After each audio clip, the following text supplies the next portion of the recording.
Ħolma li saret realtà, kliem li juża l-Ministru għall-Ġustizzja Owen Bonnici biex iddeskriva l-binja ġdida li se tkun qed tospita lill-Imħallfin.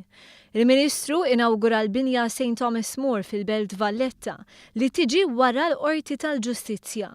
Binja li fiha 8 solari u li minnha se jkunu qed jaħdmu 18 il-imħallef.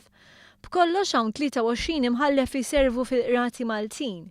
Dawk li jaħdmu fil-qorti tal-familja u fil-qorti kriminali se jibqgħu joperaw minn uffiċċji separati. Il-Ministru Bonnici stqar li sa ftit ta' żmien ilu l-imħallfin kienu mitluba jaħdmu f'ċirkostanzi xejn feliċi b'nuqqas ta' spazju li kien qed inaqqar il-preġju f'xogħolhom. Dan huwa pass li permezz tiegħu il-qrati Maltin jistgħu jaħsbu għal ħatra ta' mħallfin ġodda, spjega l-Ministru, għaliex issa hemm lok fejn jaħdmu.